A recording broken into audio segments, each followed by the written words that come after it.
बिजली विभाग की तरफ से जो प्रदर्शन किया जा रहा है और जो लोग हैं यहाँ पे आए हुए हैं उनके लिए पूरा खाने का बंदोबस्त भी यहीं किया गया और इनका कहना है कि लगातार अब इस तरह से ही जो अब देखें कि यहाँ पे जो है पुलाव बनाया जा रहा है, क्योंकि अगर जो लोग दूर दराज इलाकों से आएंगे, अलग अलग डिस्ट्रिक्ट से आएंगे जम्मू कश्मीर के, तो उन लोगों के लिए खाना और पानी जो दोनों बंदोबस्त है इन टेलीविजन्स के तरफ से किया जा रहा है। कहाँ से आए हो? सर मेरा नाम संजीव सिंह, मैं डिस्ट्रिक्ट उधमपुर से हूँ। मैं सर 14 साल से सर्विस में हूँ। तो हमारा पहले तो यही होता था, जहाँ तक आपको भी नॉलेज होगा, कि 7 साल डेली विजिट करनी पड़ती थी, उसके बाद परमानेंट ऑर्डर आ जाते थे। पर यहाँ हमारे सीनियर खड़े हैं, यहाँ पे ये 25-25, 30-30 साल से सर्विस ले रहे हैं, लेकिन कोई हल नहीं है। डिपार्टमेंट सोया पड़ा हुआ है। हमारे डॉक्यूमेंट, हमारी फाइलें इनको खुद पता नहीं है कहाँ पे पड़ी होती हैं, कहाँ पे नहीं पड़ी होती हैं। बाद में बोलते हैं नहीं जी आज हम वहाँ से आपकी फाइल उठा के वहाँ भेज रहे हैं, वहाँ से। अब हम पूरे पक्की तैयारी के साथ आए हुए हैं। जब तक हमारा सोल्यूशन नहीं निकलेगा हम यहाँ से जाने वाले नहीं हैं। हम दिन रात यहीं पे डेरा डालेंगे, यहीं से इनकी अपनी आवाज़ इनके कानों तक पहुँचाने की कोशिश करेंगे और मीडिया से भी यही उम्मीद करते हैं कि हमारी आवाज़ सरकार तक, लोगों तक पहुँचाई जाए। ताकि तो इस बार क्या फर्क नजर आ रहा है? पहले भी आपकी तरफ से प्रदर्शन किए जाते थे, 2-2 3-3 दिन आप रात दिन बारिश गर्मी में बैठते थे, तो इस बार क्या लगता है आपको? इस बार हमें यही लगता है कि हमारे साथ ये जो है झूठे वादे करते हैं। हमारे जो एमडी साहब हैं या कोई भी जो भी हैं, हमारे उमर अब्दुल्ला साहब है, ये झूठे वादे करते हैं। हम तब तक नहीं उठेंगे हम जब तक हमें ऑर्डर नहीं देंगे। हमें 20-20 साल 25-25 साल हो गए यहाँ पे काम करते हुए। अपने अपने इलाके में हम पब्लिक सेवा करते हैं, रात दिन हम काम करते हैं। जहाँ भी कहीं बिजली काट हो जाती है, हमें रात को बर्फ होगी, बारिश होगी, धूप होगा, तो हमें काम करवाते हैं। और जब हमें परमिट करने की बारी आती है या कोई मिनिमम वेजेस की बात आती है, तो उस वक्त हमें धोखाबाजी करते हैं हमारे साथ। अब हम नहीं उठेंगे यहाँ से, हम इधर ही टेंट लगाएंगे और हम बाहर सोएंगे और खाना पीने का भी प्रोग्राम हम यहीं पे करेंगे। हम इधर ही बैठेंगे जब तक हम। कितना मुश्किल है बिजली विभाग, क्योंकि हर रोज हम देखते हैं कहीं ना कहीं बेचारा कोई करंट लग रहा है, गंभीर रूप से घायल हो रहा है, किसी की मृत्यु हो रही है, और उसके बाद भी आपके साथ इतना सौताला व्यवहार क्यों किया जा रहा है? सरकार है यहाँ पे, जम्मू कश्मीर में एडमिनिस्ट्रेशन है, ये जो सरकार जो है हमारे साथ गलत ये नाइंसाफी कर रही है। इस वक्त जो एमएलए हैं वो बोलते हैं हमें 3-3 लाख रुपया सैलरी होनी चाहिए, हमें 9,000 रुपये देते हैं टोटल हमें, और 24 घंटे काम करवाते हैं। आपने अपने एमएलए के साथ बात की, भाई आप तो 3 लाख सैलरी की बात करते हो, आपने स्कॉर्पियो गाड़ी ले लिया, आपने प्रोटोकॉल ले लिया, आप हर चीज के लिए पैसा ले रहे हैं, और हमारे लिए, क्योंकि आपकी ही वोट से जो सरकारें बनती हैं चाहे वो कोई भी हो, हमें जो एमएलए साहब है, जब उनके इलेक्शन होते हैं उस वक्त वो बहुत कुछ हमारे साथ वादे करते हैं। आपने बात की अपने एमएलए के साथ, चाहे वो कोई भी पॉलिटिकल पार्टी का? हाँ, एमएलए साहब से भी बात की है, वो बोलते हैं करेंगे जी, हम सरकार के साथ करेंगे। आपके अपने इशू तो बैठे बैठे सॉल्व हो जाते हैं, तो आपके इशू क्यों नहीं सॉल्व हो रहा पिछले? हाँ जी, हम कर देंगे जी, ऊपर सरकार के साथ बात करेंगे जी, हम मिनिस्टर के साथ बात करेंगे जी, आपके बारे में बाद में कुछ नहीं करते हैं। तो उमर साहब बोलता है कि मेरे पास ये महकमा ही नहीं है, गवर्नर साहब के पास है, वो बोलते हैं उसके पास है। ऐसे ऐसे करते हुए हमें 20-25 साल हो गए, तो हमारे साथ नाइंसाफी हो रही है सर। हम बहुत दूर दराज इलाके से, हर डिस्ट्रिक्ट से यहाँ पे आए हैं लोग। हम तब तक नहीं उठेंगे अब जब तक हमारा फैसला नहीं होगा सर। हमारी जो मांगे हैं वो पूरी नहीं करेंगे तब तक हम इधर से नहीं उठेंगे सर। और मैं हाँ अच्छा, तो एक चीज़ और बताएं, आज तो खाने पीने का भी बंदोबस्त रखा है, चलो दूर दराज इलाकों से आपने कल कहा था कि लोग पहुंचेंगे यहाँ पे, तो क्या कारण है कि अब आगे की क्या रणनीति है? पहले तो ये बात देखिए, आगे की रणनीति जो है अब जूनियर के हाथों से भी निकल चुकी है। अब ये फैसला चला गया है लड़कों के हाथ में। लड़के बोल रहे हैं अब आर पार, मैंने देखा कि काफी रोष है आपके लड़कों में। लड़के बोल रहे हैं कि ये आर पार की लड़ाई है, रोज रोज हम अपने इज्जत का भी तमाशा नहीं बनाएंगे कि ये आर पार की लड़ाई है, ऑर्डर लेके जाएंगे। रहा कि दूर दराज के जो लड़के हैं, पुंसर, जोरी, डोडा, किस्मत, बदरवा, कालाकोट और कठुआ, बनी बसोली, रियासी वगैरह, फिर वो दूर दराज के लड़के, हमने क्या किया, सब लड़कों को बोला किलो किलो चोल, 2-2 किलो, जो किसान लड़के हैं अपने घरों से चावल लेकर आए।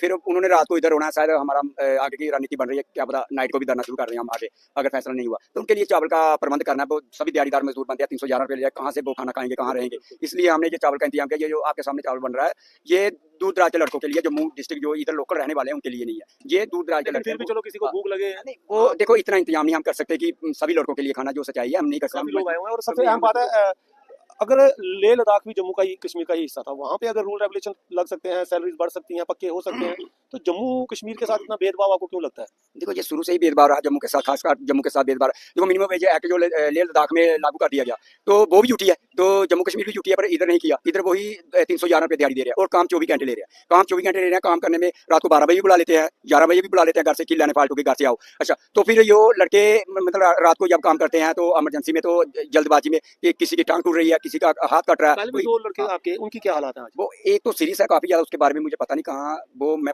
पता करता हूँ। थोड़ा सा रामनगर का मैं थोड़ा मंच में बिजी रहता हूँ, जो ड्यूटी लगाई है यूनियन मेरी। तो एक लड़का तो चलो रेट की टूट गई है, एक तो सीरियस है, मुझे नहीं लगता कि क्या, चलो वो ठीक करे परमात्मा। तो आगे की रणनीति क्या रहेगी? आगे की रणनीति मैंने बता दिया कि यूनियन के हाथों से ये मसला निकल चुका है। मैं क्लियर बात भी हमने देखा था कि काफी आपस में आपके बीच में क्लैश हो गए थे, क्योंकि कई लोग बोल रहे थे कि मसला हल करवा के ही निकलो। वही मैं मीडिया के माध्यम से बोल रहा हूँ कि सच्चाई जो है मैं बता रहा हूँ, ये यूनियन के हाथों से मसला निकल चुका है, ये लड़कों के हाथ में आ गया ग्राउंड पे। लड़के नहीं मार रहे, लड़के बोल रहे हैं आप आर पार की लड़ाई है, ये पहली और आखिरी लड़ाई है। जो हमारी फाइल सेक्टर में पड़ी है उसको हमने निकालना ही निकालना, ऑर्डर बाहर जब तक नहीं निकलेंगे तब तक हम यहाँ से नहीं उठेंगे। कल से अब तक क्या किसी ऑफिसर से या पॉलिटिकल लीडर से या किन्हीं लोगों से बातचीत हुई आपकी?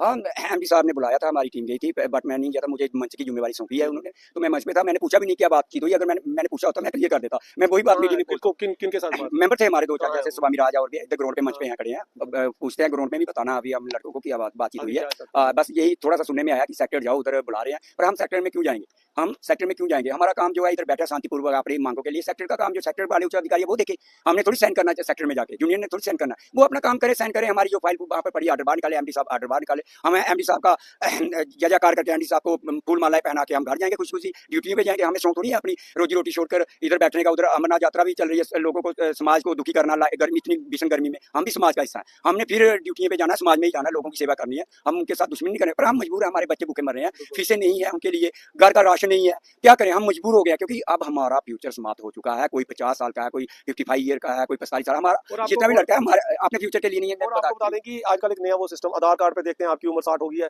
ये नहीं देखेंगे उसने इस डिपार्टमेंट में 30 वर्ष बिताए, 35 वर्ष बिताए, 40 वर्ष बिताए, आपकी उम्र होगी है सर, अब आप जा सकते हो, जिस तरह से आए थे कोरे उसी तरह से जाओ, पूरी जिंदगी उसने निचोड़ के दे दी अपनी उस डिपार्टमेंट को, अपने उस विभाग को, रात दिन करके, और ये सोचता रहा कि आज पक्के होंगे, कल पक्के होंगे, आजकल करते उसकी जिंदगी निकल गई, लेकिन एडमिनिस्ट्रेशन सरकारें आती गई जाती गई, लेकिन आज भी इनकी फाइलें जो है वो पता नहीं कहाँ फेंक दी जाती हैं।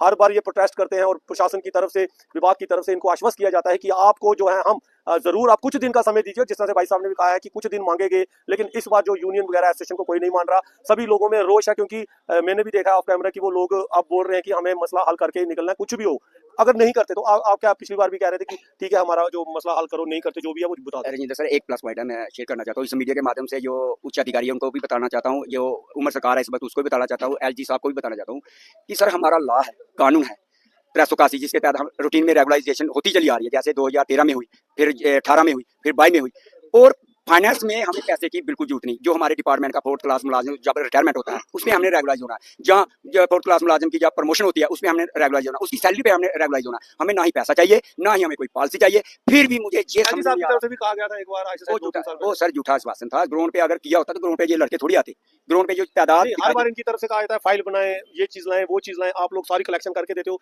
पिछले कई सालों से यही चल रहा है। वो फाइल कंप्लीटली हमारी सेक्टर में पड़ी है, कानून है, लॉ है, पैसा है हमारे पास, सब कुछ रूटीन में लड़के हमारे परमानेंट होते चले आ रहे हैं, फिर भी हमें समझ नहीं आ रही कि हमें रेगुलाइज क्यों नहीं किया जा रहा। जैसे पीएचई वाले, मैं बार बार बोल रहा हूँ कि पीएचई वालों की कोई एसआरओ नहीं है रेगुलाइजेशन की, 64 थी उस पर बैन है, वो रेगुलर पॉलिसी जब तक नहीं बनेगी उनकी तब तक वो रेगुलर नहीं होगी। हमारी पॉलिसी है 381 पॉलिसी है, पैसा हमें नहीं चाहिए, पैसा हमारा ऑलरेडी पड़ा है। वो कैसे पड़ा है? जो 4th क्लास मुलाजिम जब रिटायरमेंट होता है उसकी वैकेंसी में हमने रेगुलाइज होना है, जब वो 4th क्लास मुलाजिम जब वो प्रमोशन लेता है उस पर हमने रेगुलाइज होना, ये हमारी पॉलिसी है, ये हमारी रेगुलर पॉलिसी होने वाली 381। इसके तहत हमारे 13 में लड़के पक्के हुए हैं, हमारे 18 में लड़के हुए हैं, मैं बार बार बोलता हूँ हमारे 2022 में लड़के पक्के हुए हैं, हमें किसी पॉलिसी की जरूरत, फिर भी ये अधिकारी डिपार्टमेंट हमें पक्के क्यों नहीं करे, ये हमारी समझ के पार है। इसी पे तो हमारी लड़ाई, हमें कुछ नहीं चाहिए, हमारे पास सब कुछ है, फिर हमें पक्के क्यों नहीं करे, कौन सी साजिश है? क्या रणनीति आगे की? रणनीति कंटिन्यू स्ट्राइक रहेगी, कुछ भी हो जाए, कितना भी आश्वासन दिया हो जाए, लड़के अब मरमरान पे हैं, लड़के दुखी हैं, क्योंकि जब ये लगे थे कोई 22 साल का था, कोई 20 साल का था, कोई 19 साल का था, कोई 23 साल का था, अब इनकी उम्रें कोई 50 साल का है, कोई 55 साल का है, कोई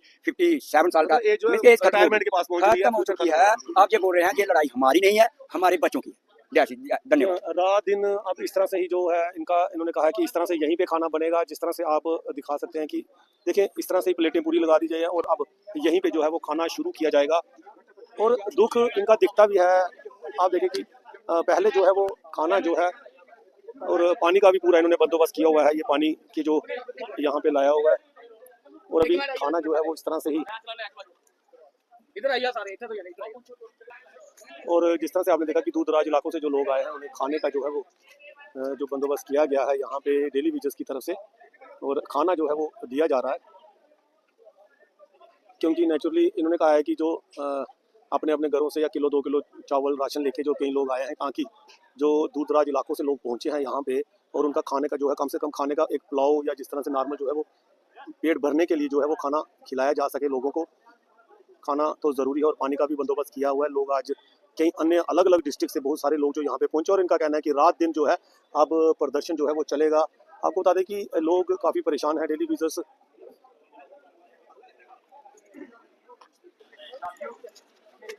यहाँ पे आज काफ़ी प्रदर्शन जो है डेली विजर तो यहाँ पे पहुंचे हैं और अलग अलग इलाकों से पहुंचे हैं। सर नंदपुर से बीजेपी।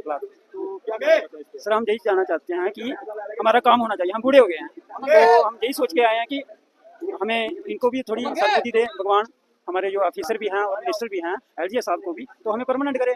तब तक हम नहीं जाएंगे जब तक हमें परमानेंट नहीं करेंगे। तो कितने लोग आए आप?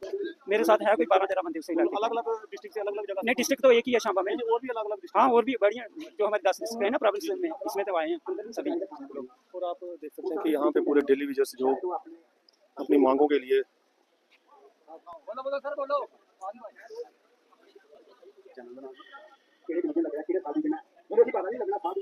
और यहाँ पे आज काफ़ी रोष है लोगों में, काफ़ी परेशान है, रोष दिखाई दे रहा है डेली वेजेस में कि इस बार जो है अपना मसला हल करके ही ये लोग जाएंगे।